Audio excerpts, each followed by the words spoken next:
క్రైస్తవ జీవితంలో first of all 3 విషయాలు గుర్తుపెట్టుకోవాలి. ఏం గుర్తుపెట్టుకోవాలి? 3 విషయాలు. ఏమిటి అంటే, ఒకటి విచారణ ఉండాలట. ఏంటండి?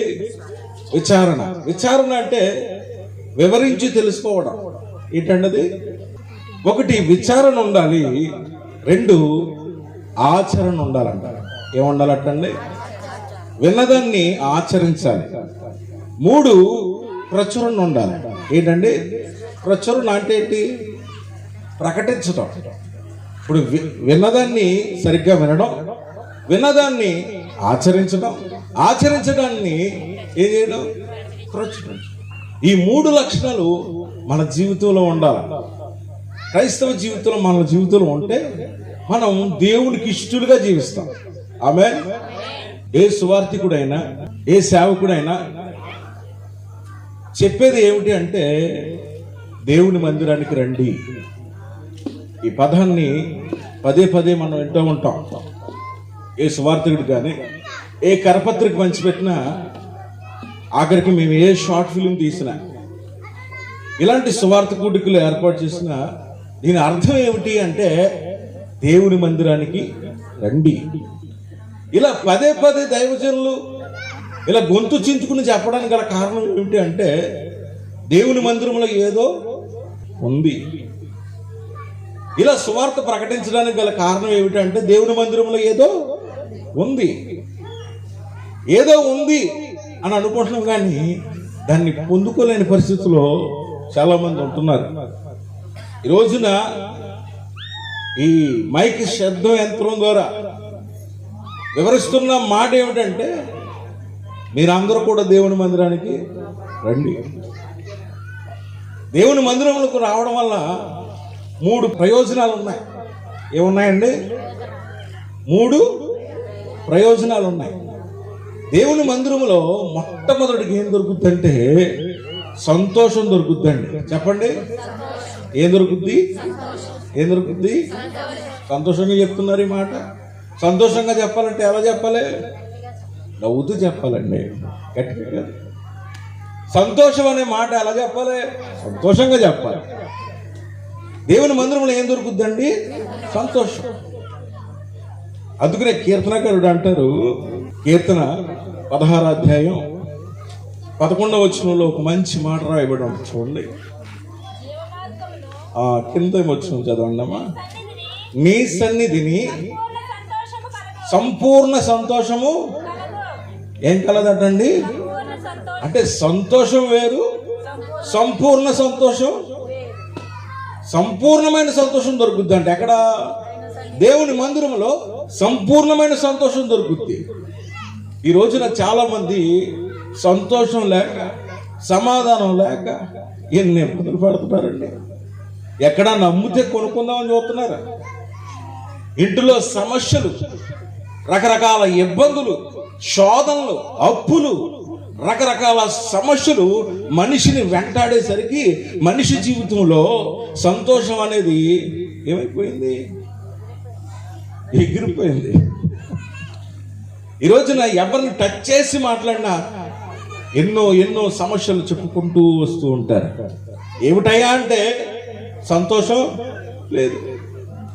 ఇదో ఈ శబ్ద యంత్రం ద్వారా చెప్తున్నా, దేవుని మందిరంలో ఏం దొరుకుద్దంటే సంతోషం. అది సంపూర్ణమైన సంతోషం. సంపూర్ణత అంటే దాని అర్థం ఏమిటండి? ఏమిటండి? పూర్తిగా దొరికేది. సగం సంతోషం కాదు. ఈ రోజున చాలా మంది ఏర్పాటు చేశారు. ఏంటి? రాగుడు, రకరకాల విన్యాసాలు ఏర్పాటు చేస్తుంది లోకం. ఇదంతా సగం సంతోషం ప్రియులారా. కానీ దేవుని మందిరంలో సంపూర్ణమైన సంతోషం ఉంది. ఈ రోజున చాలా మంది డబ్బు ఉంటే సంతోషం కదా అనుకుంటారు. డబ్బును బట్టి హత్య చేయిస్తూ ఉంటారు. మాకేంటి మేడ మిద్దు అన్నీ ఉన్నాయి కదా, ఆస్తులు ఉన్నాయి కదా, ఐశ్వర్యాలు ఉన్నాయి కదా, మాకేంట్లేండి మేము సంతోషంగా బ్రతికేస్తాం అనుకుంటారు. అసలు ముందు వాళ్ళకే సంతోషం ఉండదు. అవునా కదా? సంతోషం కోసం ఎప్పుడు ప్రతి మనిషి ప్రయత్నం చేస్తూనే ఉంటాడు. కానీ సంతోషం ఎక్కడ దొరుకుద్దని జీవవాక్యం చెప్తుందంటే దేవుని మందిరంలో దొరుకుతుంది. ఈ రోజున పదే పదే దైవజనుడు చెప్పడానికి గల కారణం ఏమిటి అంటే, ఎందుకు ఇంత గొంతు చించుకుని చెప్తారు? అయ్యి బాబు వీళ్ళకి ఏం పని లేదా? ప్రతి వారం పెట్టేస్తున్నారు కూటాలు, ఎందుకు? ఏమిటండి సౌండ్ ఏంటండి అంటూ ఉంటారు. ఎందుకంటే నీవు నేను కూడా ఈ సంతోషాన్ని అనుభవించడానికి చెప్పకూడదా? దేవుడు ఈ సంతోషం మనం అందరూ అనుభవించాలండి. ఎక్కడ దొరుకుద్ది ఈ సంతోషం అంటే దేవుని మందిరంలో. దేవుని మందిరంలో దొరుకుద్ది. డబ్బును బట్టి కాదు. డబ్బును బట్టి సంతోషం ఏమాత్రం ఉండదండి. డబ్బును బట్టి సంతోషం ఒకవేళ ఎలా ఉంటుందో ఒకసారి ఒక ఎగ్జాంపుల్ చెప్పనా. ఆ మధ్య నేను చిన్నతనం నుంచి ఈ స్వార్థ పనుల్లో పరిగెడుతూ ఉండేవాడిని. పాంప్లెట్లు పంచిపెట్టడం కానీ, పరిచర్య చేయడం కానీ, ఇలాంటి స్తంభాల పాత లైట్లు కట్టడం కానీ, ఇలాంటి పరిచర్యలు చేస్తూ ఉండేవాడిని. వాల్ పోస్టులు అంటించడం కానీ. ఈ వాల్ పోస్టులు అంటించే క్రమంలో ఆ భీమవరం ఆ లోపల ప్రాంతంలోకి వెళ్ళాం. ఆ ధనికులు ఉన్న ఏరియా అది. అంటిస్తున్నాం దాదాపుగా నేను ఒక్కడనే ఉండిపోయాను. ఈ రోజుల్లో బండ్లు వచ్చేసినాయి కానీ అప్పుడులో అన్ని సైకిళ్ళేగా. సైకిల్తో మైదా తీసుకుని వెళ్ళి అంటిస్తున్నా. వాల్ పోస్ట్ అంటిస్తుంటుండే పక్క నుంచి ఒక ఏడుపున పడుతుంది. అర్ధరాత్రి 12ంటికి ఏడుపున పడితే ఎలా ఉంటుంది మనకి? గుండెల్లో భయం మొదలు పెడుతుంది. ఒకేసారి గుండె జల్లు మంది ఒకేసారి వాల్ పోస్ట్ అంటిస్తుంటే జల్లుమనేసరికి ఇలా పక్కకు త్రొంగి చూసేసరికి ఒక ఆమె ఏడుస్తుంది. ఏమిటమ్మా ఏడుస్తున్నావు అని అడుగుదామంటే మనకేం ధైర్యం చాలే. నాకు మా అంటే 19 సంవత్సరాలు. అప్పుడు వెళ్ళి మొత్తం మీద అడిగేసానండి. అమ్మ ఏంటి ఏడుస్తుంటే, నేను నన్ను సినిమా వాల్ పోస్టర్ అంటించుకున్నాను అనుకోండి పాపం. ఎలవయ్యా నీకేంటి అన్నది. కాదమ్మా చెప్పండి, మీరు చాలా దుఃఖంలో ఉన్నారు, ఏంటి సమస్య అంటే, ఈ లోపలోంచి ఇంట్లోంచి ఏడుపు ఒకటి వినపడుతుంది. ఒక కుర్రుణ్ణి కుర్చీ కట్టేసేటప్పటికి ఆ పక్కన చిన్న వాటర్ బాటిల్ ఉంది. అంటే మందు బాటిల్ ఉండేసరికి మొత్తం మీద ఏదో తేడా ఉందరా బాబు అనేటప్పటికి, ఆగు బాబు నీకు చెప్తాను విషయం. మేము చాలా ధనవంతులం. ఇక్కడ పోర్షన్స్ కనపడుతున్నాయి కదా, ఇక్కడ ఉన్న 20 ఇళ్ళు ఉన్నాయి చూసావా, 20 పోర్షన్లు. ఈ పోర్షన్లన్నీ మావే. నా భర్త ఆ మధ్యన చనిపోయాడు. దాదాపుకి ఈ రెంటే ₹1,00,000 వస్తుంది. ఆ రోజుల్లో నాకు 19 సంవత్సరాలు అంటే లెక్కేసుకోండి. ఆ రోజుల్లోనే బాగా డబ్బు వచ్చే పరిస్థితి. ఏడుస్తుంది అక్కడ కూర్చుని. ఏడుస్తుంటే ఎందుకు ఏడుస్తుంది లోపల పరిస్థితి ఏంటి? అది చెట్టు కుర్చీ కట్టేసారు ఏంటి అని అడిగితే, అది నా కొడుకే బాబు అన్న. ఆహా మీ కొడుకేనా, ఏమైందమ్మా అన్న అడిగితే, వాడు 10వ తరగతి దాకా బాగా చదివించాడు అయ్యా. నా డబ్బును బట్టి చక్కని మంచి చదువు వాడికి ఆ అభ్యాసం నేను ఇచ్చాను. పై చదువుల కోసం హైదరాబాద్ పంపించాను. చదివించడానికి హైదరాబాద్ కొన్ని ₹1,00,000 ఫీజు కట్టి అండ్ హైదరాబాద్ పంపిస్తే అక్కడికి వెళ్ళిన తర్వాత మందుకు బానిస అయిపోయాడు. మందుకు బానిస అవ్వడమే కాదు, ఒక మోతాదు ప్రకారంగా వాడు త్రాగపోతే కనుక సాయంత్రం వచ్చేటప్పటికి ఇలా ఉనికిపోతాడంట. వాడి వయసు ఎంత? 18 సంవత్సరాలు. ఎన్ని సంవత్సరాలు అండి? 18 సంవత్సరాలకి మందు త్రాగడం కోసం ఉనికిపోతున్నాడు. అంటే వాళ్ళకి ఎంత డబ్బు ఉంది వాళ్ళకి. ఆవిడ అంటుంది, నా జీవితంలో సంతోషం అనేది లేదు. నెలకి ఎంత వస్తుంది? ₹1,00,000. ₹1,00,000 సంపాదిస్తుంది కదా, మరి సంతోషం ఏది? సమాధానం ఏది అంటే ఎక్కడ? ఆవిడతో చెప్పాను, అమ్మా ఇదిగో ఈ తారీఖుల్లో మంచి మీటింగ్లు జరుగుతున్నాయమ్మా, మీరు తప్పకుండా రండి. లోదర్ హై స్కూల్ గ్రౌండ్లో జరుగుతాయి. ఖచ్చితంగా ఈ మీటింగ్లో పాల్గొంటే మీ అబ్బాయిని దేవుడు స్వస్థపరుస్తాడు, దేవుడు ఖచ్చితంగా విడుదల ఇస్తాడమ్మా అని ఆవిడకి స్వార్థ చెప్పి వచ్చేసానండి. అంటే డబ్బును బట్టి ఏమన్నా సంతోషం అనేది? నా ప్రభు అంటారు, ఏమన్నారండి? ఆయన మందిరంలో సంతోషం, సంపూర్ణమైన సంతోషం ఉందంట. ఏం దొరికిందండి? మందిరంలో ఏం దొరుకుతుందండి? సంపూర్ణమైన సంతోషం దొరుకుతుందండి. రోజున అక్కడికి ఇక్కడికి వెళ్ళకండి. దేవుని మందిరంలో సంతోషం ఉందండి. దేవుని మందిరానికి క్రమం తప్పకుండా రండి. నా యేసు నీకు సంతోషాన్ని ఇస్తాడండి, సమాధానాన్ని ఇస్తాడండి. 2, దేవుని మందిరంలో స్వస్థత ఉందండి. చెప్పండి, ఏముందండి? దేవుని మందిరంలో ఏముంది? స్వస్థత ఉందండి. ఈరోజు స్వస్థత కోటాలకు కూడుకున్నట్టుగా రక్షణ కోటాలకు కూడుకుంటలేదు, అదో జాటి. కానీ దేవుని మందిరంలోనే స్వస్థత ఉంది. ఏముందండి? దేవుని మందిరంలో ఆయన స్వస్థపరచగలిగిన దేవుడు. ఆయన ఈ భూలోకంలో ఉన్నప్పుడు అండి అనేకులను బాగు చేశాడు. పక్షవాయువు గలవాడిని లేవనెత్తారు, గుడ్డివారిని కళ్ళు ఇచ్చారు, కాళ్ళు లేని వారికి కాళ్ళు ఇచ్చారు, మోగవారికి మాటనిచ్చి అనేకులను స్వస్థపరిచారండి. ఆయన రాజ్య సువార్తను ప్రకటిస్తూ స్వస్థత కావలసిన వారందరికీ స్వస్థతను ఇచ్చారు. అదే లోకాసు వార్త. చూద్దామా? లోకాసు వార్త 9వ అధ్యాయం 11వ వచనం 3వ లైన్ చదవండి. దేవుని రాజ్యము గూర్చి వారితో మాట్లాడుచు స్వస్థత కావలసిన వారిని స్వస్థపరచరు. దేవుడు ఏం చేస్తాడండి? ఆయన రాజ్య సువార్తను ప్రకటిస్తూ స్వస్థత కావలసిన వారందరికీ స్వస్థత. అసలు జనరల్గా మనలో రకరకాల జబ్బులు అనేవి ఎలా వస్తాయంటే పాపం వల్ల వస్తాయి. మనిషి పాపానికి దాసుడిగా మారిపోయాడు. కొంత తిండి వల్ల వస్తే, కొంత పాపం వల్ల మనిషిని రోగాల బారిన పెడుతూ ఉంటుంది. అందుకనే భక్తుడు కీర్తనలో 38వ అధ్యాయం 3వ వచనం చదవండి. అక్కడ రాయబడి ఉంటుంది, నా పాపమును బట్టి, కింద వచ్చిన చదవండి, నా పాపమును బట్టి నా ఎముకలలో స్వస్థత లేదు. ఈ రోజున స్వస్థత లేక ఎంతమంది బాధపడుతున్నారండి. రకరకాల జబ్బులండి, రకరకాల విచిత్రమైన పేర్లు కూడా కనుగొనలేని రకరకాల జబ్బులతో మనుషులు బాధపడుతున్నారు. దేవుని మందిరంలో ఏముందండి? స్వస్థత ఉంది. ఈ రోజున స్వస్థతకి నువ్వు ఎక్కడికో పరిగెనక్కర్లేదు, దేవుని మందిరానికి వస్తే చాలు.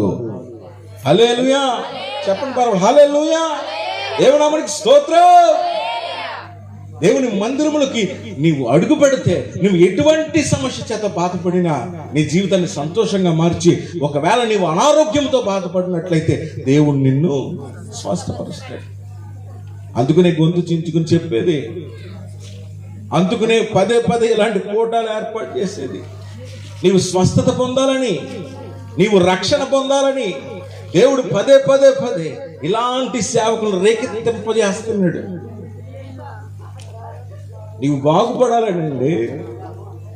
మన జీవితంలో సంతోషాన్ని పొందుకుని దేవుని యొక్క స్వస్థతను అనుభవించాలి.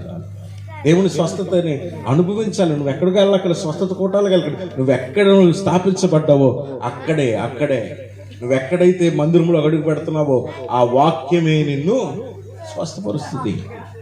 దేవుని మందిరంలోకి అడుగు పెట్టిన తర్వాత దేవుడు నిన్ను సంతోషంతో నింపుతాడు. 2 ఏంతో నింపుతాడండి? స్వస్థత ఇస్తాడు. స్వస్థత కావాలంటే ఖచ్చితంగా నువ్వు ఎక్కడ అడుగు పెట్టాలా? ఏమన్నా ఎక్కడ అడుగు పెట్టాలా? దేవుని మందిరంలోకి అడుగు పెట్టాలి. దేవుని మందిరములో స్వస్థత ఉంది. పాపను బట్టి మనుషుల్లో ఎలాగా రోగాలు వస్తాయంటే, ఆ మధ్య అమలాపురం నుంచి ఒక తమ్ముడు నాకు ఫోన్ చేశాడు. అతను నర్సాపూర్లో సెటిల్ అయ్యి చించినాడు బ్రిడ్జి ఐడియా ఉందా మీకు? చించినాడు బ్రిడ్జి దగ్గరికి వెళ్ళిపోయి ఒక తమ్ముడు నాకు ఫోన్ చేశాడు. ఒక షార్ట్ ఫిలిం రిలీజ్ అయిన తర్వాత అందులో నా నెంబర్ చూసి తమ్ముడు ఫోన్ చేశాడు, అన్నా నేను చచ్చిపోవాలనుకుంటున్నాను, నేను మాది అమలాపురం అన్నా, నేను బంగారపు పని నేర్చుకోవాలని నాకు ఎంతో ఇంట్రెస్ట్. చైన్లు తయారు చేయడం, ఉంగరాలు తయారు చేయడం. చెప్పండి అమ్మా, ఎక్కువ వస్తువులు ఎవరికి ఉంటాయి? మీకే కాదు. బ్రాస్లెట్లని, ఇక్కడ ఏవో పెట్టుకుంటారు రింగులని, రకరకాల పాపిడి బిళ్ళని, ఇవన్నీ తయారు చేయడం అంటే ఆ కుర్రోడికి ఇష్టమట. నేర్చుకోవాలని తల్లిదండ్రుల మాట కాదని తల్లిదండ్రులను ఎదిరించేసి నర్సాపురం వచ్చి ఏం నేర్చుకున్నాడు? బంగారు పని నేర్చుకుంటూ చక్కని నైపుణ్యత చెందిన తర్వాత అనోడు కుదురంగా ఉండకుండా ఏం చేశాడంటే ఒక అమ్మాయితో అక్రమం సంబంధం పెట్టుకున్నాడు. ఏం చేశాడండి? అక్రమ సంబంధం పెట్టుకున్నాడు.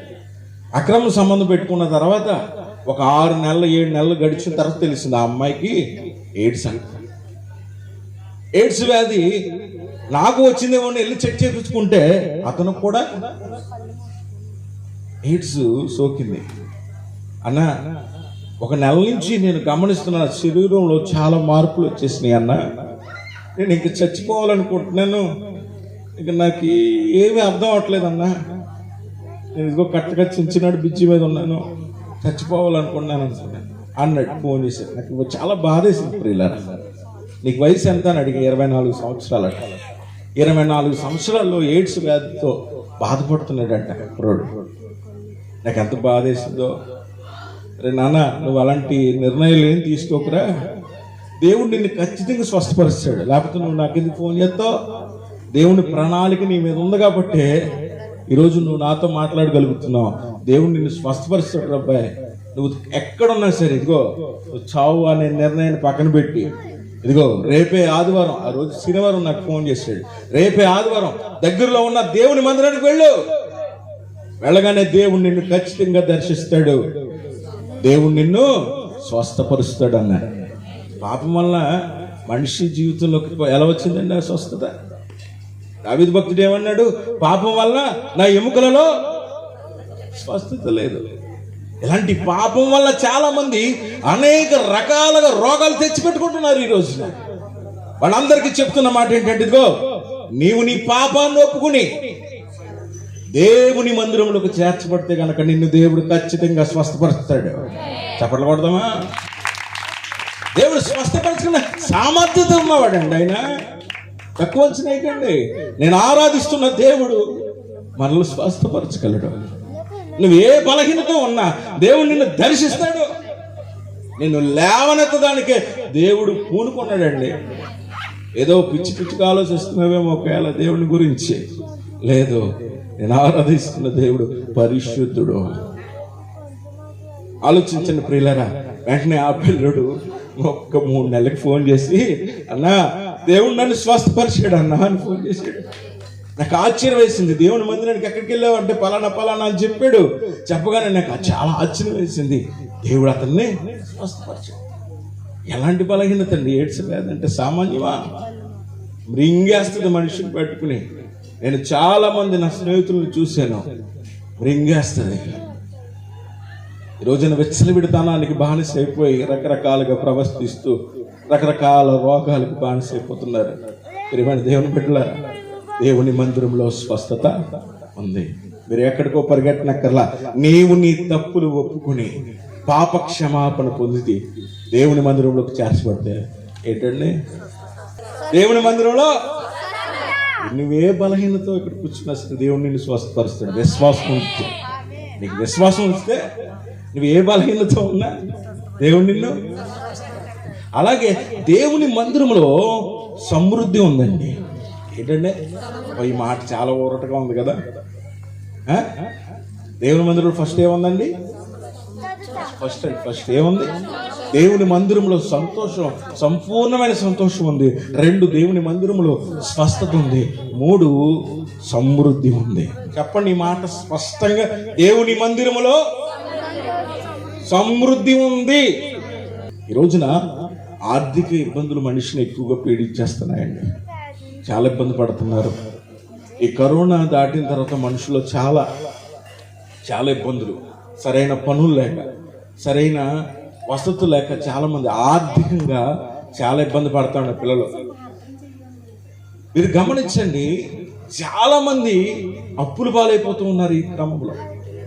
కానీ దేవుని మందిరం ఏమని చెప్తుందంటే, ఆయన మందిరంలో ఏముందంట? సమృద్ధి ఉందంట. దేవుని మందిరంలో సమృద్ధి ఉంది. కీర్తన గ్రంథం 36వ అధ్యాయం 8వ వచనం. నీ మందిరం యొక్క సమృద్ధి వలన. ఎవరండి వారు? అంటే ఎవరో కాదు, మనమే. నీ మందిరం యొక్క సమృద్ధి వలన వారు ఏంటంటే సంతృప్తి పొందుతున్నారంట. ఎలా తృప్తి పడుతాడు మనిషి అంటే సమృద్ధి ఉంటేనే, సమృద్ధి ఉండాలండి. ఈ రోజున చాలా మంది ఆర్థికంగా లేవనెత్తబడలేకపోతున్నారంటే దానికి కారణం ఏమిటంటే దేవుని మందిరాన్ని ఆశ్రయించలేకపోతున్నారు. పదే పదే పదే పదే ఈ వాక్యం వింటూ ఉన్నాం చాలాసార్లు, కానీ వింటున్నా సరే ఏం చేస్తున్నామంటే దేవుని మందిరం పట్ల శ్రద్ధ లేకుండా పోతుంది. ఒక వారం వస్తే ఒక వారం రాని పరిస్థితి. ఒక్కొక్కళ్ళు అయితే మరీ దారుణం, 6 నెలలకోసారి వస్తారు దర్శనం, 6 నెలలకోసారి వస్తే. నీకు సమృద్ధిని ఇవ్వడానికి ఆయన సిద్ధపడుతున్నాడు. కానీ మనం ఏం చేస్తున్నాం? దేవుని మందిరం విషయంలో నిర్లక్ష్యం చేస్తున్నాం. ఏంటండి? నీ మందిరం యొక్క సమృద్ధి వలన వారు సంతృప్తి. దేవుడిచ్చేది ఏదైనా సమృద్ధిగా ఉంటే మనకు ఏమవుతామంట? సంతృప్తిగా ఉంటామంట, తృప్తిగా జీవిస్తాం. ఈ రోజున తృప్తి అనేది ఉందా? తృప్తి అనేది జీవితంలో లేదు. ఆ మధ్య మాణిక్యమమ్మ అని ఒక ఆవిడ ఏం చేసిందంటే, ఆమె భర్త విడిచిపెట్టి వెళ్ళిపోయాడు, పిల్లలు కూడా లేరు ఆవిడకి, చాలా పేదరాలు ఆవిడ. భర్త కూడా ఆవిడని వదిలిపెట్టి వెళ్ళిపోయాడు. ఒంటరిగా బతుకుతుంది ఒక గుడిసెలో, చిన్ని గుడిసెలో మాణిక్యమమ్మ జీవిస్తూ ఉన్న టైంలో. సరిగ్గా వినండి ఒకసారి క్రమంగా, మీ మనసులో అటు ఇటు వెళ్ళనివ్వకండి అస్సలు. దేవుడు చాలా మంచి వాతావరణం ఇచ్చాడు. అయితే మాణిక్యమమ్మ ఒంటరిగా బతుకుతుంటే దైవజనుడు వెళ్తా చూశాడు. మరి దైవజనులకు జాలి ఎక్కువండి. మరి ఆ జాలిని చాలా మంది క్యాష్ చేసుకుని రకరకాలుగా వాడేస్తూ ఉంటారు. తప్పది, జాలిని క్యాష్ చేసుకోకూడదు. అయితే ఆవిడ చూడగానే ఆయనకి దాతృత, ప్రేమ కలిగి, అమ్మా దేవుని మందిరానికి రావచ్చు కదా, ఏముంది ఒంటరిగా బ్రతుకుతున్నావు, దేవుడు నిన్ను హెచ్చిస్తాడమ్మా, నిన్ను దేవుడు పోషిస్తాడులే అని కొన్ని డబ్బులు వాళ్ళకి ఇచ్చి వచ్చే వారం నుంచి రా అమ్మ ఈ అవసరతలు ఉంచుకో అనేసి అంటే వచ్చే వారం వచ్చిందంట. వస్తుంది, పాపం ఆమెను చూస్తుంటే చాలా జాలేస్తుంది అయ్యగారికి. వేస్తుంటే అమ్మ నీకు ఇడ్లీ లేడు వచ్చా అన్నాడు. వచ్చండి. ఏం లేదమ్మా, మేమందరూ కలిపి మా సంఘ బిడ్డలు మేము నీకు ఒక ఆర్థికంగా సహాయం చేసి నీకు ఇడ్లీ కొట్టి పెడతాం, ఇడ్లీలు వేసుకుంటు. కానీ నువ్వు ఒంటరిగా ఉంటావు కదా, నీ పాక దగ్గర చిన్న పాకం కొట్టేసి అక్కడ 2 టేబుల్ ఏర్పాటు చేసి ఇడ్లీలు అమ్ముకో, నీ యొక్క జీవనాన్ని కొనసాగించు తల్లి అనేసి కొంత అమౌంట్. ఏం కావాలండి? ఇడ్లీలు కొనడానికి, ఇడ్లీలు చేయడానికి ఇడ్లీ పాత్ర, పొయ్యి, ఇవన్నీ సంఘబిడ్డలో ప్రేమతో ఆమెకి ఇడ్లీకి సంబంధించిన ప్రతిదీ కొనిచ్చేసారట. కొనిచ్చేసేసరికి ఇడ్లీలు వేయడం ప్రారంభించింది. బాగుంది వ్యాపారం. సంఘబిడ్డలందరికీ చెప్పారు, అమ్మ మీరు ఇడ్లీలు ఏమని కొనుక్కోవాలనుకుంటే ఆవిడ దగ్గరికి వెళ్ళి కొనుక్కోండి అని చెప్పేసరికి ఆవిడ వ్యాపారం బాగుందంట. ఇడ్లీలు కాస్త బజ్జీలు వేయడం మొదలుపెట్టింది, బజ్జీలు కాస్త గారెలు వేయడం మొదలుపెట్టింది, గారెలు కాస్త పూరీలు వేయడం, పూరీలు కాస్త దోశలు వేయడం కనుక రకరకాల టిఫిన్స్ వెరైటీస్ వేయటం మొదలుపెట్టి మాణిక్యమమ్మ టిఫిన్ సెంటర్గా మారిపోయింది. ఏమైందండి? చిన్నగా ప్రారంభించిన ఇడ్లీ కొట్లు కాస్త మాణిక్యమమ్మ టిఫిన్ సెంటర్గా పెద్ద బోర్డు పెట్టేసి హోటల్ రన్ చేసేస్తుంటే ఈ క్రమంలో మెల్లగా దేవుని మందిరానికి ఏం చేసిందంటే అమ్మగారు తగ్గిపోయింది. ఏం చేసిందండి? ఇది వరకు ప్రారంభ ప్రార్థనకే వచ్చి కూర్చుండేది అని. తర్వాత పాటలు వస్తూ మొదలుపెట్టింది. పాటలు కాస్త స్తుతి ఆరాధనకు రావడం మొదలుపెట్టింది. స్తుతి ఆరాధన అయిపోయిన తర్వాత ముగింపు వాక్యం స్టార్ట్ చేసే టైంకి వచ్చి కూర్చుంటాం మొదలుపెట్టింది. ఇవన్నీ గమనిస్తాడు. మనల్ని ఎవరు చూడరు అనుకుంటారు, దైవజనులు ప్రతి ఒక్కరిని గమనిస్తారు. నువ్వు ఎలా కూర్చుంటున్నావో, నువ్వు ఎలా ముసుగేసుకుంటున్నావో, ముసుగులేసుకుంటున్నావో, నువ్వు ఎలా కూర్చుంటున్నావో, నీ పద్ధతి ఏంటో ప్రతీది అక్కడ సేవకుడు గమనిస్తూ ఉంటాడు. సేవకుడి కంటే దేవుడు కూడా గమనిస్తూ ఉంటారు. అయితే ఆవిడ క్రమంగా ఏమవుతుందంటే మందిరానికి దూరం అయిపోతుంది. ఇది గమనించిన దైవజనుడు ఆ షాప్ కాడికి వెళ్ళి వచ్చేటప్పటికి మాణిక్యమమ్మ ఎప్పుడు ఇడ్లీ వేసే కుర్చీలో కాకుండా కౌంటర్లో కూర్చుని ఉందంట. ఆశ్చర్యం వేసింది. అమ్మ, దేవుణ్ణి నేను అంత ఇచ్చాడు తల్లి. అవునయ్య గారు, మీ సెలవే. ఆ రోజున ఇడ్లీ పెట్టుకోవడానికి మీరు ఆదరించారు. ఈ రోజున నేను ఈ స్థితిలో ఉన్నానంటే కారణం మీరే, ఆ దేవుడే అంటున్నాడు.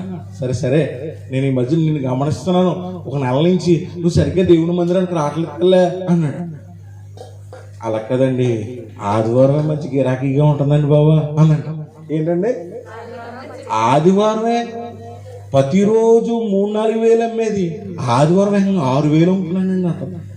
మీకు దశంభాగం పట్టుకొచ్చేస్తానండి అంటుందండి. మళ్ళీ దశంభాగం ఆవిడకి కావాలమ్మా, నువ్వు దేవుని మందిరంలోకి వచ్చి దేవుని ఇచ్చే ఆశీర్వాదం నువ్వు పొందుకోవాలి తప్ప నీ దశంభాగం వలన తప్పమ్మా, తప్పు.